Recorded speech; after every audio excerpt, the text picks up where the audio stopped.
eh, mengetahui itu, ya, kecuali diberitahu. Nanti kita akan bahas fenomena itu terkait banyak hal juga, teori-teori yang meruntuhkan teori-teorisan yang sudah kita yakini selama ini yang ternyata bertentangan dengan teorisan yang ada di Al-Quran. Ya mohon maaf karena memang tugas saya untuk menyampaikan sesuai dengan kompetensi saya di agama dan juga terkait dengan sumber-sumber utama dalam agama, Al-Quran, tafsirnya dan sebagainya. Di luar itu, itu bukan wewenang saya, bukan kompetensi saya. Demikian ya Mas Maulana ya. Iya Pak, terima kasih Pak. Silakan, ada lagi yang lain? Saya Pak. Silakan Mbak. Saya ingin bertanya, bagaimana Pak langkah yang dapat kita lakukan dalam menyikapi hubungan yang terajut antara agama dengan kebudayaan? Karena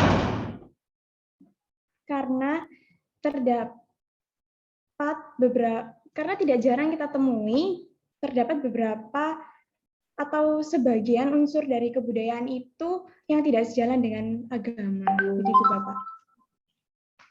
Terima kasih. Baik, agama dan budaya juga akan menjadi pembahasan kita juga dalam silabi itu, akulturasi budaya, agama dan budaya. Bagaimana kedudukan budaya dalam agama dan agama terhadap budaya.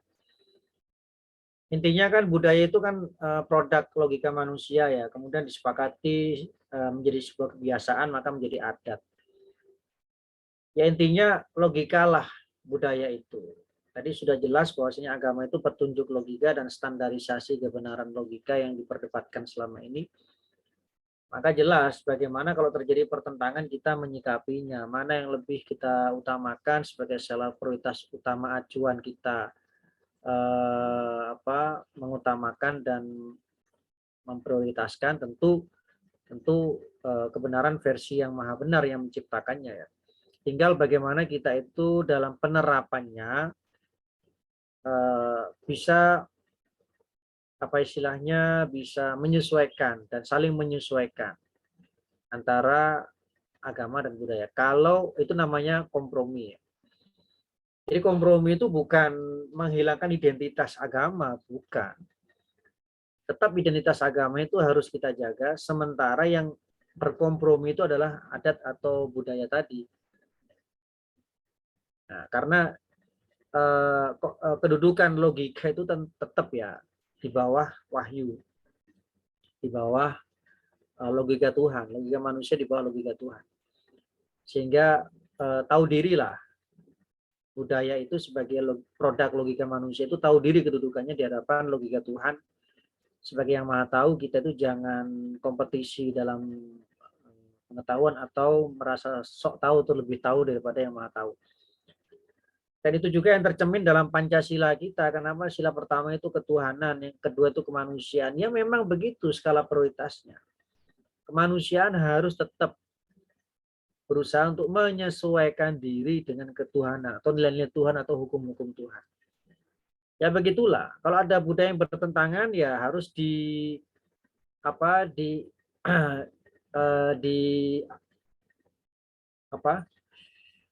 dimodifikasi ya budaya itu. Misalkan yang bertentangan itu ditinggalkan, yang tidak bertentangan dilestarikan. Atau kalau yang bertentangan tadi itu bisa dimodifikasi sehingga tidak lagi bertentangan, yaitu yang dilakukan. Kalau tidak bisa ya dieliminasi. Nanti kita akan bahas ya strategi itu, kompromi, modifikasi dan eliminasi dalam menyikapi pertentangan budaya terhadap agama. Nanti contoh-contohnya juga akan kita bahas itu secara panjang lebar. Demikian ya Mbak ya. Terima kasih Bapak.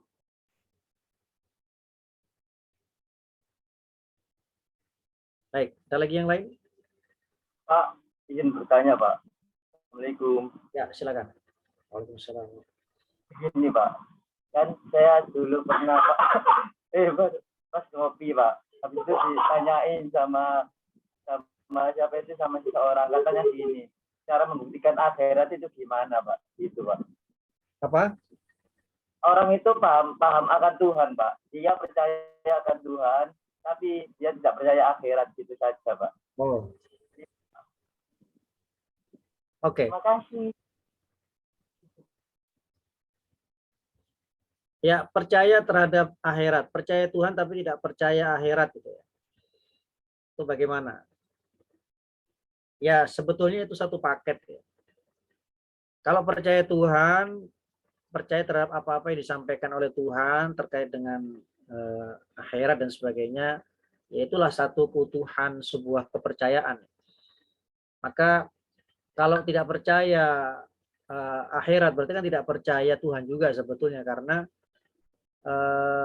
meragukan salah satu otoritas Tuhan dalam menyampaikan fakta-fakta kebenaran. Pada hakikatnya kan juga tidak mempercayainya atau tidak murni mutlak mempercayainya 100%. Berarti sama dengan kepercayaan kita kepada teman kita. Kita tidak mungkin mengungkapkan semua rahasia karena bisa jadi nanti teman kita itu menjadi musuh. Itu kan kita samakan hubungan kita dengan Tuhan dengan hubungan kita dengan sesama, itu pelecehan. Menyamakan itu adalah indikator kemusyrikan ya, menyamai, persona geratakan Tuhan, memanusiakan Tuhan. Nah, tentu itu yang harus kita revisi sikap kita seperti itu ya. Kalau Anda cinta kepada sesama saja ya, kepada istri atau suami atau dan sebagainya, itu Anda percaya mutlak, pasrah bongkoan istilahnya. Kenapa kepada Allah kita tidak bisa seperti itu? Kepada sesama saja kita bisa seperti itu. Masa kepada Allah setengah-setengah percayanya? Percaya kalau dia itu ada, tapi nggak percaya kalau dia menyampaikan informasi bahwasanya kehidupan setelah kematian itu ada. Itu kan aneh gitu kan. Jadi krisis kepercayaan namanya. Oke, itu ya Mas ya. Tapi begini, Pak. Mohon maaf, Pak. Nah, orang itu percaya Tuhan, tapi Tuhan itu tidak disebutnya Allah, Pak. Makanya itu ada Tuhan, tapi ya itu Pak, bukan Allah gitu, Pak. Jadi gimana Pak ya? Astagfirullahaladzim, sulit menjelaskan, Pak. Terima kasih. Oke. Ya berarti masalahnya kan di deskripsi ketuhanan atau identitas ketuhanannya itu kan. Sehingga karena Tuhannya tadi itu bukan Allah, sehingga tidak mengajarkan rukun iman, diantaranya iman percaya kepada hari akhir, ya wajar kalau dia nggak percaya karena Tuhannya ternyata selain Allah yang tidak mengajarkan hal itu. Nah, teknologi yang dia dipertuhankan, sains dan yang dia pertuhankan, selama ini dia tidak mempelajari teori-teori kehancuran alam semesta sehingga dia tidak meyakininya ada. Nah, berarti kan begitu, karena alam ini abadi ya. Energi materi itu abadi sehingga tidak ada kehancuran, yang ada itu hanya evolusi atau perubahan bentuk dari satu ke bentuk yang lainnya. Nah, itu dianggap sebagai sebuah fakta teori atau akidah atau keyakinan yang mutlak sebagai bentuk wujud keabadian alam. Artinya tidak adanya kematian bagi alam atau kehancuran. Nah, kalau itu definisinya, ya berarti memang itulah Tuhan-Tuhan yang selama ini diyakini oleh para saintis ya. Bahwasanya yang menciptakan semua yang ada ini adalah kolaborasi antara energi dan materi, atom, elektron, neutron dan sebagainya, apalah itu namanya, membentuk ruang dan waktu, kemudian membentuk isinya dan segala macam bentuknya secara evolutif. Semuanya berasal dari satu aksi, yaitu kolaborasi antara energi dan materi tadi. Nah, hakikatnya asal usul segala sesuatu itu, dan itulah Tuhan mereka. Nah, titik temunya dengan agama sebetulnya, energi itu kan yang menggerakkan, yang menimbulkan semua bentuk kehidupan. Materi adalah bentuk-bentuk kehidupan itu sendiri. Sebetulnya itu adalah juga sifat-sifat Allah. Wal awwalu wal akhiru wal zahiru wal batin. Al-zahir wal batin, yang nampak dan yang maha tidak nampak itu sebetulnya bahasa sainsnya itu adalah materi dan energi. Yang maha materi dan yang maha energi. Energi kan nggak nampak, al-batin. Materi kan suatu yang mewakili keternampakan gitu kan. Suatu yang hard dan suatu yang soft gitu kan. Nah, hakikatnya bahasa sainsnya itu. Nah, namun titik bedanya di mana? Titik bedanya para saintis itu membedakan entitas materi dan energi. Ibaratkan kita itu membedakan Tuhan Az-Zahir dan Tuhan Al-Batin, Tuhan yang nampak dan Tuhan yang tidak nampak. Itu dua oknum Tuhan yang berbeda, salah. Itu satu oknum, satu zat, satu entitas yang sama, tapi itu adalah karakter yang dimiliki oleh entitas itu gitu kan. Allah yang maha nampak dan Allah yang maha tidak nampak itu satu oknum gitu, satu oknum Tuhan. Dan itulah yang menciptakan segala sesuatu. Nah, ibaratkan ya segala sesuatu yang hidup ini Allah berikan paparan energinya, paparan materinya sehingga menjadi bentuk beragam kehidupan. Ya betul, itu teori emanasi, teori al-isyraqiyah itu memang begitu pemahamannya ya. Segala sesuatu ini adalah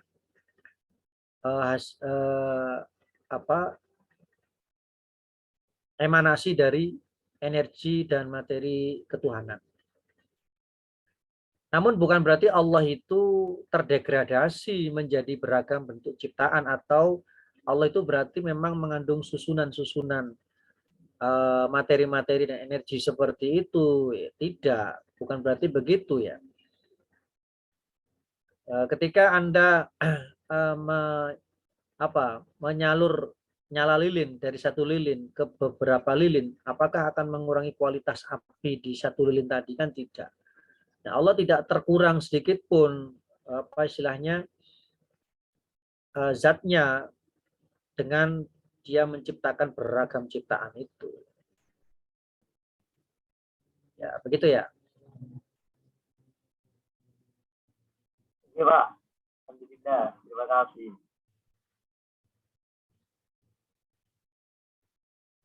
Ada lagi yang lain?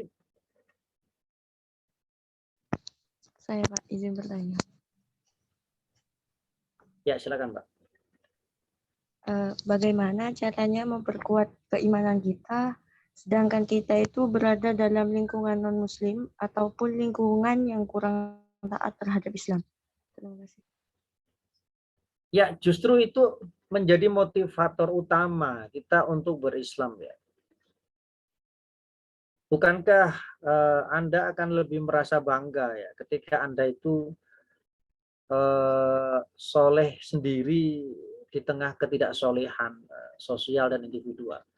Anda akan nampak keistimewaannya, ibaratkan emas di tengah tumpukan sampah, bangkai dan sebagainya tentu, atau mawar di tengah tumpukan bangkai dan sampah tentu akan menonjol, tentu akan istimewa dan menjadi pusat perhatian tidak hanya manusia tapi juga Tuhan. Dulu para pendakwah Islam itu begitu karismanya, begitu saktinya istilahnya ya, punya aroma itu karena mereka hidup di tengah-tengah kekacauan sosial dan individual itu. Sehingga menjadi pusat perhatian Allah untuk memberikan perhatiannya secara penuh dan pertolongannya secara penuh dan mendapatkan banyak keajaiban dan keistimewaan berupa karomah. Itu karena mereka hidup di tengah-tengah kekacauan sosial dan individual. Jadi itu harus justru menjadi motivasi Anda untuk bisa mensyukuri ya. Dan juga punya semangat untuk peduli kepada lingkungan Anda ya.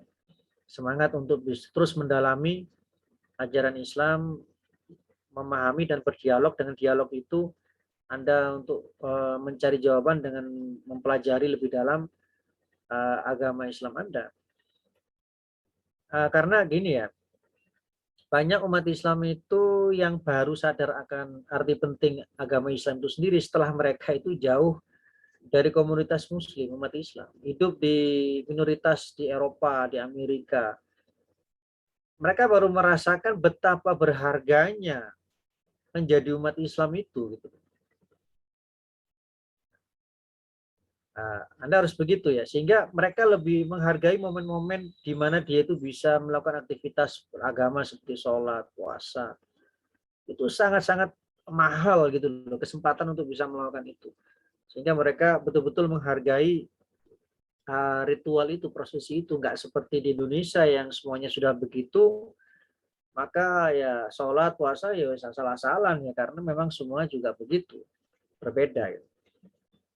Itu ya Mbak ya.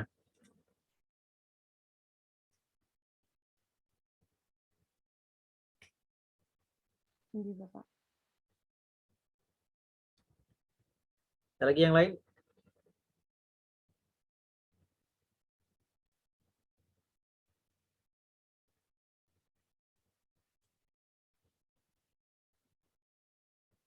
Silakan Mas Enggar.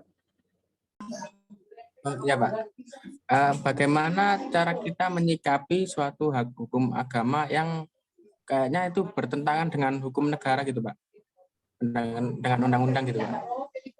Bagaimana sikap kita gitu? Oke, menyikapi hukum agama yang bertentangan dengan negara atau hukum negara yang bertentangan dengan hukum agama, itu juga akan menjadi pembahasan di tema filsafat hukum Islam. Yang intinya bagaimana sih yang budaya juga tadi ya, intinya agar supaya bisa berdampingan dengan agama. Hukum kan juga produk manusia. Nah, itu juga budaya gitu kan. Sama saja sebetulnya. Maka langkah strategi yang pertama yaitu kompromikan dulu. Kalau tidak bisa dikompromikan, dimodifikasi. Nah, hukum buatan manusia itu harus dimodifikasi. Nah, cara memodifikasinya itu strateginya harus melalui lembaga-lembaga yang memang memiliki legitimasi untuk itu, seperti lembaga legislatif. Maka umat Islam yang ingin merubah undang-undang hukum kita dan sebagainya harus mencalonkan diri menjadi legislatif, DPR ataupun DPRD. Sehingga melalui lembaga itu kita bisa melakukan perubahan-perubahan undang-undang yang teruji dan konstitusional gitu loh. Artinya tidak menyalahi kesepakatan nasional karena menyalahi prosedur-prosedur yang legal. Begitu caranya, strateginya. Strategi kompromi itu seperti itu. Bukan secara revolusioner atau secara anarkisme ya. Itu akan merusak bangunan keseluruhan negara. Ibaratkan di rumah itu ada tikus, untuk bisa mengusir tikus membakar rumah.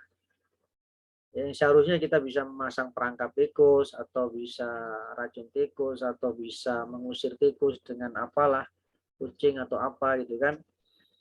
Tapi kita dengan meruntuhkan rumah itu dan membakarnya, itu sama dengan itu kalau kita tidak konstitusional, tidak melalui lembaga legislatif, dengan berani mencalonkan diri menjadi anggota DPR atau DPRD.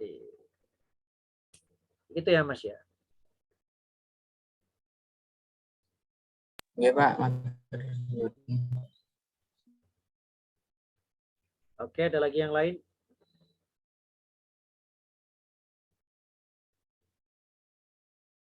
Silakan Mbak Dina. Saya ingin bertanya Bapak, jadi jika misalnya kita pergi ke suatu tempat atau negara yang mayoritas non-muslim, lalu kita mau makan makanan di tempat tersebut, tapi kan nggak ada label halalnya ya Pak ya. Tapi kita itu tahu komposisi makanannya itu tidak terdapat hal-hal yang dilarang seperti mengandung babi atau alkohol dan yang lainnya.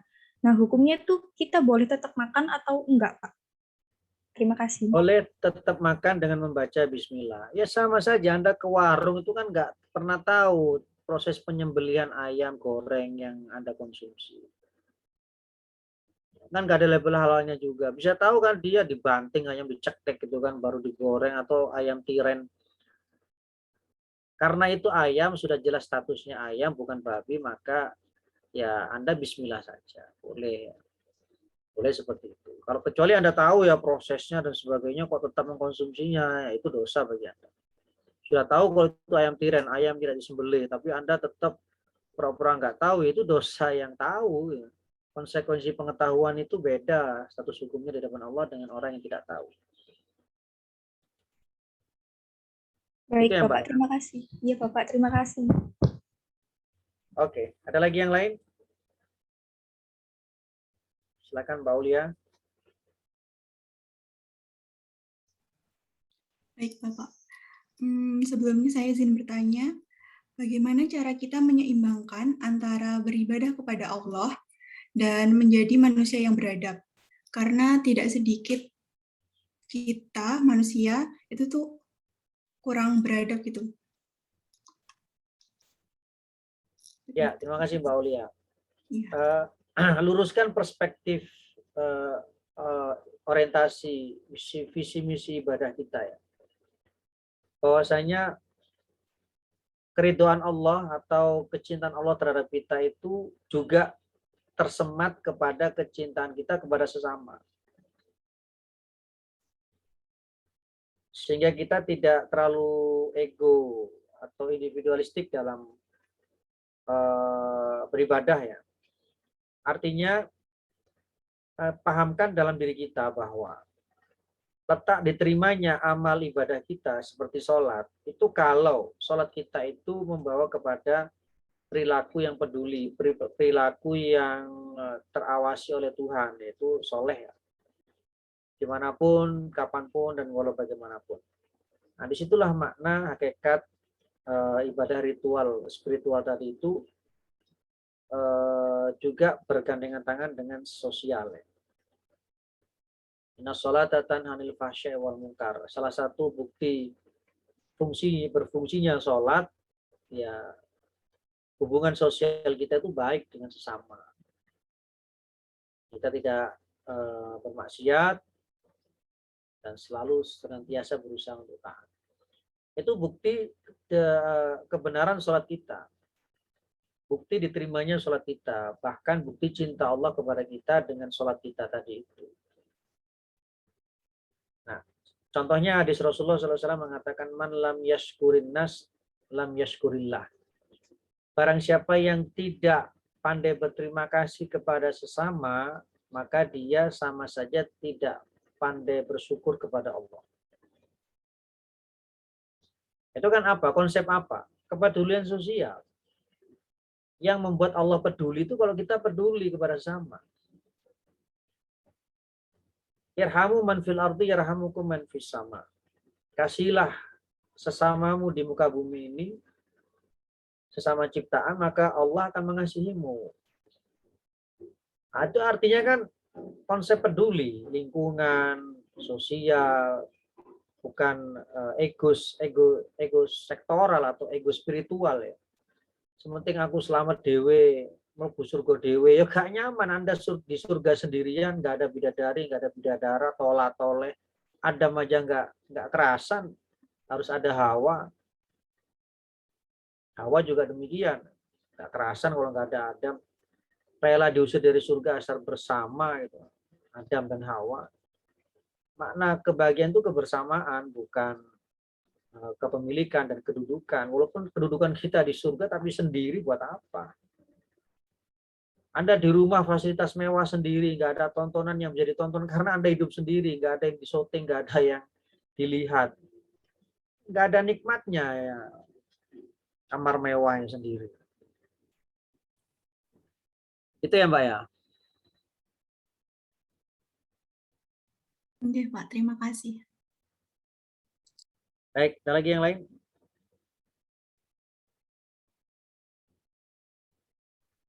Izin bertanya, Bapak. Ya, silakan. Mbak Setia. Ini di dunia perkuliahan ini, apa peran kami sebagai mahasiswa menurut pandangan Al-Quran? Terima kasih. Mahasiswa sebagai thalibul ilmi, sebagai penuntut ilmu ya. Menuntut ilmu itu wajib. Dan ilmu yang dituntut yang wajib itu adalah ilmu agama. Ilmu yang Anda harus tahu dan wajib tahu. yaitu tentang hal-hal pokok dalam agama, utamanya akidah, ibadah, ya, dan muamalah. Minimal Anda itu tahu ilmu ketuhanan atau sifat-sifat Tuhan yang betul-betul menyempurnakan dirinya sebagai Tuhan, ya, dan menghindarkan kita dari menganggap Tuhan itu sama dengan ciptaan. Itu kita harus tahu. Yang kedua, ilmu tentang halal haram. Tata cara beribadah kepada Tuhan itu kita yang wajib tahu. Standar itulah minimal itu. Bukan berarti harus Anda itu kuliah di UIN atau IAIN atau mana. Tidak. Maksudnya apapun kehidupan profesi kita, kita harus tahu skala prioritas ilmu yang pokok bagi kita. Ibaratkan mata kuliah dasar wajib, ya. Sama seperti ini, ya. Anda harus tahu keyakinan yang benar kepada Tuhan. Rukun iman itu dengan baik. Kemudian cara beribadah yang baik dan benar itu rukun Islam. Dan cara muamalah yang baik dan benar sesuai dengan Islam itu halal haram kita harus tahu. Minimal itu. Silakan profesi apa saja. Belajar ilmu apa saja. Yang penting dasar ini harus kita kuasai. Itu ya Mbak, ya.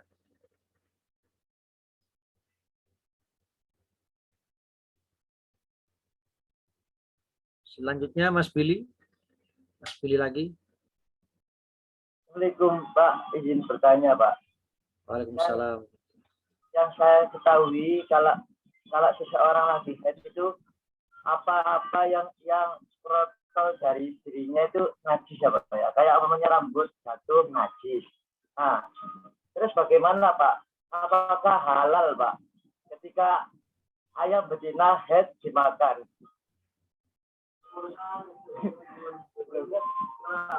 Jadi gimana Pak? Ketika ada ayam betina haid, nah kan semuanya itu najis ya Pak, belum mandi besar soalnya. Habis itu kita makan Pak. Kita boleh makan seperti KFC gitu Pak. Gimana hukumnya Pak? Terima kasih. Oke. Ya. Binatang tidak berlaku status itu ya untuk kehalalan konsumsi ya. Karena semua darah itu telah dikeluarkan dengan dicembelih ya.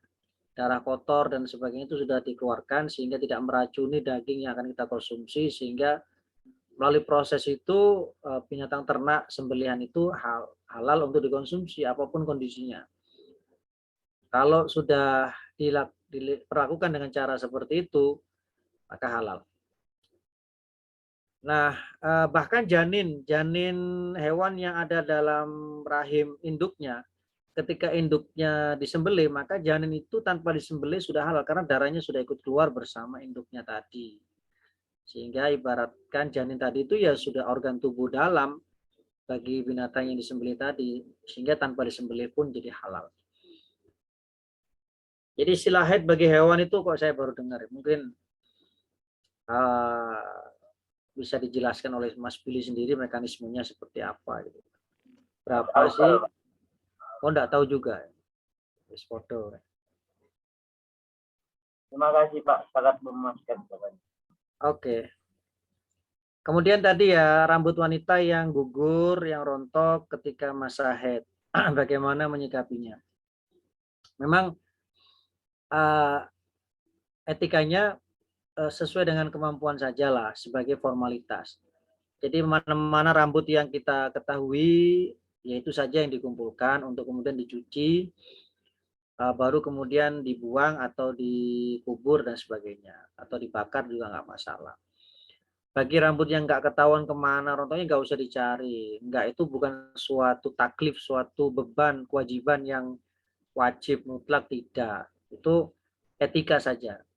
Etika saja, karena organ tubuh kita itu walaupun terpisah itu tidak murni terpisah dari kita. DNA kita masih melekat, bahkan aura-aura kita juga masih melekat padanya, sehingga orang bisa nyantet, bisa ngendam, bisa melet dengan organ tubuh kita yang sudah terpisah dengan kita. Foto itu kan menangkap aura kita, sehingga aura itu masih terhubung secara elektromagnetik gelombang-gelombangnya dengan kita. Maka hati-hati posting-posting itu, orang bisa mempergunakan, menyalahgunakan itu untuk tujuan-tujuan yang tidak baik ya. Nah, dalam istilah agama itu penyakit ain, penyakit pandangan mata. Kita nggak tahu kadang kita sakit oleh apa ya. Bisa jadi oleh pandangan-pandangan banyak mata yang tidak semuanya itu like, banyak yang dislike misalnya, itu juga bisa mempengaruhi kondisi medis kita. Itu fakta ilmiah juga gitu, yang menjadi perhatian kita untuk tidak terlalu show of force. Oke, ada lagi yang lain? Silakan Mbak Zulfa. Ya Pak, saya menanggapi yang pertanyaannya Dineke tadi, yang tentang kenapa kalau makan makanan yang tidak tahu kehalalannya itu karena di tempat yang juga masih apa ya, kayak syubhat itu, jadinya kita nggak apa-apa makan pakai bismillah. Tapi kalau seandainya kan kalau makan makanan haram itu mudaratnya kan bisa buat penyakit hati sama perilakunya itu buruk. Kalau andaikan yang kita makan itu ternyata walaupun kita nggak tahu itu ternyata haram, itu apakah juga berdampak kepada diri kita, Pak? Terima kasih. Iya, betul, tetap berdampak, tapi secara hukum tidak berdosa. Walaupun tetap berdampak buruk kepada kita, itu sebagai konsekuensi kenetralan sebuah hukum alam. Ya, ibaratnya racun ya. Racun walaupun Anda nggak tahu, nggak sadar, atau tidak menganggapnya itu racun, tetapi Anda konsumsi, ya tetap bereaksi sebagai racun bagi tubuh Anda. Itu netralitas hukum alam kan begitu. Jadi sama seperti sihir. Anda walaupun nggak yakin sihir itu ada, tapi memang sihir itu faktanya ada, Anda yakin atau nggak yakin bisa menyerang, tetap bisa terserang. Nah, ada semacam itu fakta-fakta alam yang tidak terkait dengan masalah keyakinan ya. Nah, sama seperti itu, konsekuensi bagi makanan haram itu membahayakan bagi tubuh memang secara medis. Tapi yang dipermasalahkan apakah dosa atau tidak, nah, di situ letak perbedaannya. Jadi dosa tidak, tapi konsekuensi berbahaya secara medis tetap ada. Maka dari itu agama membolehkan sesuatu yang diharamkan untuk dikonsumsi menurut kadar tertentu. Tidak boleh berlebihan, misalnya terlalu kenyang atau disimpan untuk besok. Enggak, konsiderot hanya sekali makan itu saja, secukupnya, bukan sekenyangnya loh ya. Secukupnya kira-kira kita itu punya energi untuk mencari sesuatu yang halal, maka sebatas itulah yang diperbolehkan secara syariat atau dihalalkan bagi yang diharamkan tadi. Karena ya itu efek bahaya yang akan mengancam diri kita sendiri kalau kita berlebihan. Gitu loh. Bukan masalah masalah yang lain, tetap kembalinya ke kita. Itu ya Mbak Zulfa. Ya Pak, terima kasih. Silakan Mbak Rindi. Baik Pak, saya mau ada 2 pertanyaan. Yang pertama ini tentang menstruasi tadi. Saya bingung kalau misalnya sedang menstruasi atau nggak suci itu tadi, apakah boleh membaca Al-Quran atau ayat-ayat suci Al-Quran seperti itu? Atau hanya boleh membaca yang ada terjemahannya gitu. Terus yang kedua, kalau misalnya suami istri itu sudah menikah, sudah halal gitu ya. Terus kalau setelah wudhu itu kalau bersentuhan apakah batal atau tidak? Terima kasih. Ya, terkait hukum menyentuh Al-Quran, ya memang ada beda pendapat ya. Tapi menurut saya pendapat yang relevan, pendapat yang paling memudahkan, maksudnya bukan untuk memudahkan interaksi kita dengan Al-Quran itu, boleh kita menyentuh dan membaca Al-Quran selama bukan menyentuh tulisan Arabnya. Al-Quran dibuat sampul itu agar supaya kita tetap bisa berinteraksi dengan Al-Quran kapanpun, dimanapun, walau bagaimanapun, dengan cover itu, dengan barrier itu, gitu kan. Sama seperti touchscreen yang ada di HP. Kaca itu kan penghalang dari persentuhan langsung. Yang dimaksud dilarang menyentuh itu yang menyentuh langsung kulit bertemu tinta tulisan itu, gitu kan. Kalau di Al-Quran sekarang ada spasinya, ada apa yang wilayah kosong yang tidak ada tulisan Al-Quran, ya disitulah letak kita itu boleh menyentuh.